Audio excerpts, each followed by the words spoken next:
সুপ্রিয় দর্শক কেমন আছেন? চলে আসলাম এইমাত্র আগামীকালকে ৭ই ডিসেম্বর ২০২৫ রবিবার ২৪ ঘন্টা খুবই গুরুত্বপূর্ণ ঘূর্ণিঝড়, বৃষ্টিপাত, শৈত্যপ্রবাহ, তাপপ্রবাহ এবং আবহাওয়ার খবর নিয়ে দর্শক আজকের ভিডিওতে জানিয়ে দেব আগামীকাল ৭ই ডিসেম্বর ২০২৫ রবিবার ২৪ ঘন্টা গুরুত্বপূর্ণ আবহাওয়ার পূর্বাভাসে কি জানিয়েছে আবহাওয়া দপ্তর।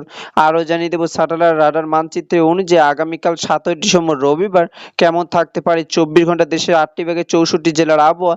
তাই প্রিয় দর্শক, আপনি বাংলাদেশের কোন জেলা থেকে আজকের আমাদের খবরটি দেখছেন এবং আজ এই মুহূর্তে আপনাদের জেলার আবহাওয়া পরিস্থিতি কেমন তা কমেন্টে জানিয়ে দিন। এবং প্রতিদিনের নিত্য নতুন আবহাওয়ার আপডেট পেতে এই ভিডিওটিতে একটি লাইক দিয়ে চ্যানেলটিকে সাবস্ক্রাইব করে পাশে থাকা বেল আইকনটি অন করে রাখুন। এবার জেনে নিয়ে এক নজরে দর্শক, এই মুহূর্তে আগামীকাল ৭ই ডিসেম্বর ২০২৫ রবিবার সকাল ৯টা থেকে পরবর্তী ২৪ ঘন্টা আবহাওয়ার পূর্বাভাসে আবহাওয়া দপ্তর জানিয়েছে রবিবার বাংলাদেশে অস্থায়ী আংশিক মেঘলা আকাশ সহ দেশের আবহাওয়া প্রধানত শুকনো থাকতে পারে এবং সাগরে ঘূর্ণাবর্তের কারণে দেশের সকল বন্দরগুলোকে ২ নম্বর দূরবর্তী সতর্ক সংকেত দেখাতে বলা হয়েছে। দর্শক, এবার সরাসরি চলে আসলাম স্যাটেলাইট বায়ুমণ্ডল চিত্রে এবং বর্তমানে একটি নতুন ঘূর্ণিঝড় তৈরি হওয়ার সম্ভাবনা দেখতে পাচ্ছি।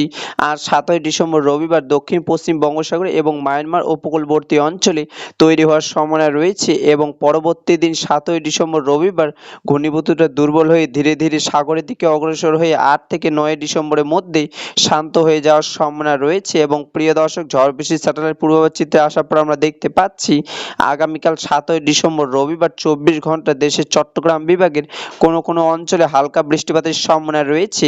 প্রিয় দর্শক, মেঘমালা পূর্বাভাস চিত্রে আসার পর আমরা দেখতে পাচ্ছি আগামীকাল ৭ই ডিসেম্বর রবিবার বাংলাদেশে আকাশ আংশিক মেঘলা সাদা মেঘলা থাকার সম্ভাবনা রয়েছে। তবে প্রিয় দর্শক, এই মেঘ থেকে কোনো বৃষ্টিপাতের সম্ভাবনা নেই।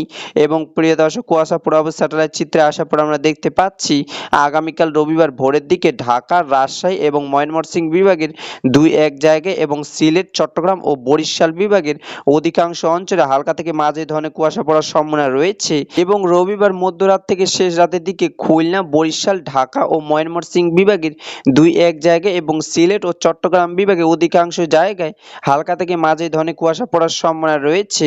এবং প্রিয় দর্শক, তাপপ্রবাহ স্যাটেলাইট চিত্রে আসার পর আমরা দেখতে পাচ্ছি আগামীকাল রবিবার সকালের দিকে সর্বনিম্ন তাপমাত্রা থাকার সম্ভাবনা রয়েছে ময়মনসিংহ, রংপুর এবং রাজশাহী বিভাগের ১৭ থেকে ১৮ ডিগ্রি সেলসিয়াস এবং খুলনা, বরিশাল, ঢাকা ও সিলেট বিভাগের ১৮ থেকে ১৯ ডিগ্রি সেলসিয়াস এবং চট্টগ্রাম বিভাগের ২০ থেকে ২১ ডিগ্রি। এবং প্রিয় দর্শক, আগামীকাল রবিবার শেষ রাতের দিকে সর্বনিম্ন তাপমাত্রা থাকার সম্ভাবনা রয়েছে খুলনা, রাজশাহী এবং রংপুর বিভাগের ১৪ থেকে ১৫ ডিগ্রি সেলসিয়াস এবং ময়মনসিংহ, সিলেট, ঢাকা ও বরিশাল বিভাগের ১৬ থেকে ১৭ ডিগ্রি সেলসিয়াস এবং চট্টগ্রাম বিভাগের ২০ থেকে ২১ ডিগ্রি সেলসিয়াস। দর্শক, এই ছিল আমার কাছে বাংলাদেশের আবহাওয়া অফিস থেকে পাওয়া স্যাটেলাইট রাডার মানচিত্রে অনুযায়ী আগামীকাল ৭ই ডিসেম্বর ২০২৫ রবিবার ২৪ ঘন্টা খুবই গুরুত্বপূর্ণ আবহাওয়ার খবর। দেখা হবে পরবর্তী দিনে আবহাওয়ার ভিডিওতে। ততক্ষণ পর্যন্ত সুস্থ থাকুন, ভালো থাকুন, ধন্যবাদ।